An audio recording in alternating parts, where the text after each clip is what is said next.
Olá, estudantes. Tudo bem com vocês? Como vocês saíram no último exercício proposto no formulário? Espero que bem.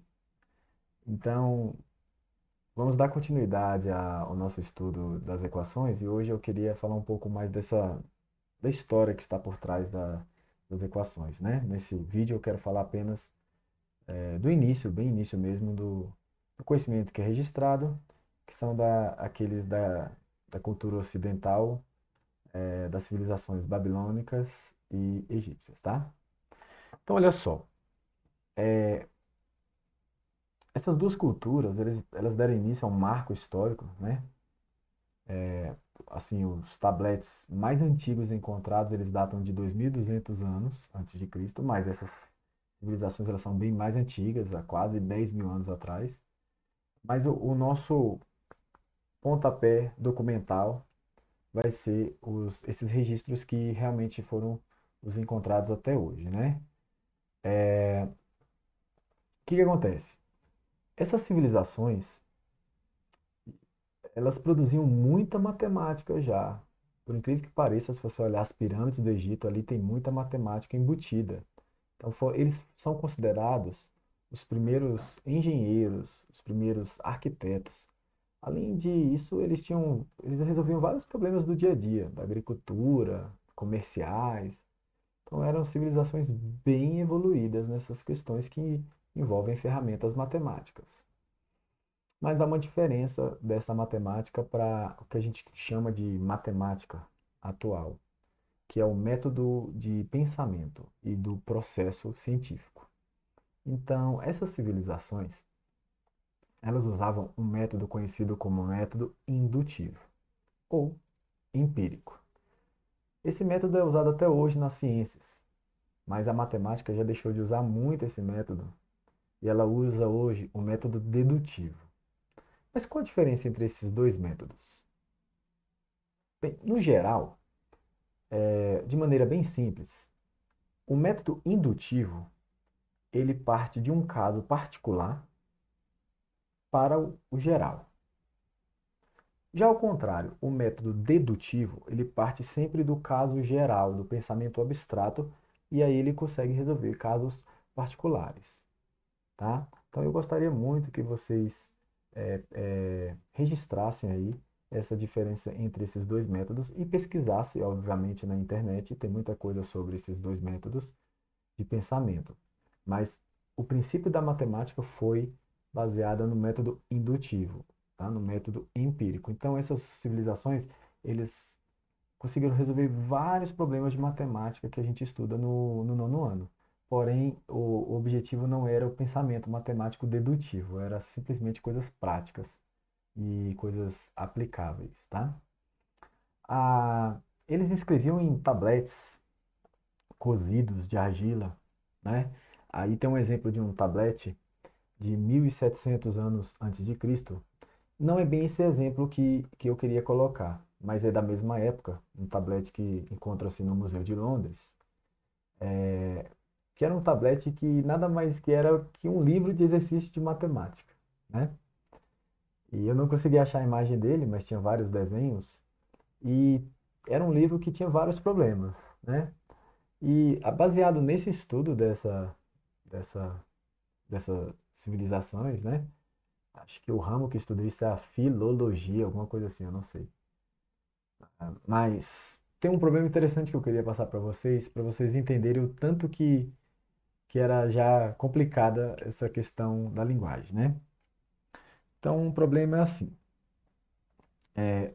o lado do quadrado equivale a um. Desenhei quatro triângulos nele. Qual a área da superfície? Então, veja, a gente não tem contexto nenhum, né? Então, a área do quadrado vale um. Desenhei quatro triângulos nele. Tá, mas como que você desenhou os triângulos?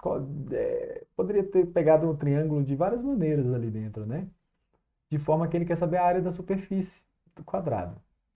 Então, veja que é bem obscuro. Imagina você estudando naquela época, né? Veja que a matemática já tem mais de 4.000 anos, mas continua torturando os alunos, né? Com esses problemas relativamente. abstratas. Mas, baseado no contexto da época, dava para se perceber que eles tinham já um pensamento bem evoluído na matemática, mesmo que indutivamente, né? Olha só os feitos que já eram realizados pelos egípcios e pelos babilônios naquela época. É praticamente a matemática do nono ano. Então, o Teorema de Pitágoras, por exemplo, é algo que a gente vai ver, ou seja, já tem mais de 4.000 anos, bem mais do que o próprio Pitágoras, né? Pitágoras veio bem depois. Os chineses também conheciam o Teorema de Pitágoras, mas aí a gente fala de matemática oriental. Então, como a gente estuda mais a matemática ocidental, então eu não coloquei essa referência. Eles já sabiam calcular a área e volume de algumas figuras, troncos de pirâmide, por exemplo, que é bem complexo, então eles conseguiam, mesmo porque eles faziam pirâmides, né? Então, nada mais que óbvio eles calcularem essas quantidades. Eles determinavam também, eles conseguiram determinar a raiz quadrada de 2 de uma forma bem precisa para a época. Isso é um feito bem complexo. Se você assistiu a aula 3 de conjuntos numéricos, você sabe que a raiz quadrada de 2 hoje é conhecida como um número irracional, que sua extensão periódica, sua extensão não é periódica, ela é infinita, mas não é periódica. E para achar esses valores é uma coisa bem complexa na matemática. E aqui está o último tópico mais interessante. Eles já sabiam resolver equações de primeiro e equações de segundo grau. Então, mais para frente, eu vou classificar com vocês o que é um grau de uma equação, apesar de que vocês já sabem, né? Estão no nono ano. Mas é muito interessante saber que esse conhecimento ele já é bastante antigo. Só que ele não, ele não era resolvido da maneira que a gente resolve hoje, tá? Vamos falar um pouco da equação do primeiro grau? Mas antes, eu gostaria de falar do documento mais importante, os dois documentos mais importantes que a gente tem como referência para o estudo dessas civilizações. É considerado aqui o Papiro de Ames, ou Hindi, e o Papiro de Moscou, tá? Então, são esses dois documentos aí são as nossas referências. Eles nada mais eram que listas de problemas de matemática. Tem um problema interessante aqui que eu vou colocar para vocês sobre esses papiros aqui. É o papiro de Rames aqui. Dizia o seguinte: uma quantidade somada a seu 2/3 mais a sua metade e mais a sua sétima parte equivale a 33. Que quantidade é essa? De novo, uma quantidade somada à sua 2/3 parte mais somada à sua metade mais somada à sua sétima parte perfaz 33. Que quantidade é essa? Então, pega um papel, pega um lápis e tente resolver esse problema, né?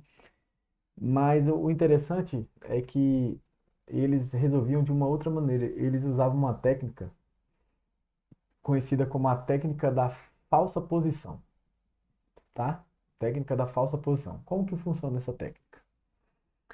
Eles imaginavam uma possível resposta para o problema. Como? No chute. Então veja, método empírico, no chute. Então eles pensavam, a resposta eu acho que é 10. E aí eles usavam, por isso que chama falsa posição, como se fosse uma falsa resposta. E baseado no que eles achavam do 10 e as manipulações, eles faziam uma manobra matemática para encontrar a resposta correta. Ficou curioso? Tem um problema mais simples aqui que eu posso tentar explicar para vocês como funciona essa técnica. Por exemplo, qual número que somado com a sua terça parte dá 8? Então, eu quero um número que somado com a sua terça parte seja igual a 8. Então, vou usar o método da falsa posição. Eu vou colocar um número que eu acho que seja a resposta, beleza? Então, 3. Já que é a terça parte, então eu vou colocar 3. Então, o 3, quando eu somo com a sua terça parte, então a terça parte é pegar o 3 e dividir em 3 partes, o que me dá 1. Então, quando eu pego o 3 e somo com 1, a resposta dá 4. E aí que vem o mistério, agora que vem a parte obscura da técnica da falsa posição. Como o meu resultado deu 4, mas eu queria que desse 8, e 4 é justamente a metade de 8, então eu penso o seguinte, eu concluo que a resposta para o meu problema seja o dobro do número que eu pensei, já que o número que eu pensei deu a metade, correto? Como eu pensei em 3, então a resposta para esse problema seria o dobro de 3, que é 6. Complexo, não? Vamos ver? Ó, 6. Quando eu somo com a terça parte de 6 é 2, né? 6 dividido por 3, 2. Então, 6 mais 2, 8. Muito obscuro. Ainda bem que a matemática evoluiu, né? Então, eu queria só passar para vocês, assim, essa importância desse conhecimento, dessa evolução, né? E deixar aqui registrado que os babilônios, eles conseguiam já trabalhar com equações do segundo grau, que é o tema do nosso conteúdo do nono ano, mas por esses métodos obscuros empíricos, que se baseiam na seguinte técnica. Alguém vai lá e descobre uma maneira de achar, né? E, e recita, escreve essa receita e passa para os outros. Então, faça isso, faça aquilo, e este você vai encontrar o resultado. Então, isso não há pensamento, não há raciocínio nisso. Aí eu quero deixar uma reflexão, nesse final do vídeo aqui agora, de que a matemática hoje, a matemática escolar, a matemática aplicada nas escolas, elas são muito babilônicas, muito egípcias, tá? Então é tipo, eu vou ensinar algo para vocês, então essa é a fórmula. Agora aplica a receitinha nos números, né? Todos os alunos me cobrando, professor, você vai ensinar a fórmula de Bhaskara? A fórmula de Bhaskara. Pô, mas a fórmula de Bhaskara é uma receita babilônica, inclusive. Então, dados os coeficientes A, B e C, substitua, faça isso, faça aquilo e chega na resposta. É muito simples, isso é muito pobre, pouco para vocês. Tá? Então, na próximo vídeo, vamos ver o pensamento grego, pensamento dedutivo. E vocês vão perceber que é capaz da gente ampliar os nossos neurônios aí e conquistar ampliar.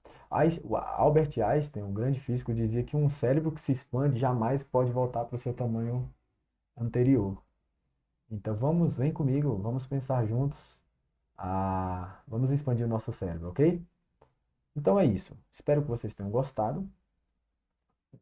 Mande as dúvidas e convido você para tomar coragem e responder as perguntas que vêm a seguir para saber se você entendeu, a respeito do vídeo, ok? Um forte abraço.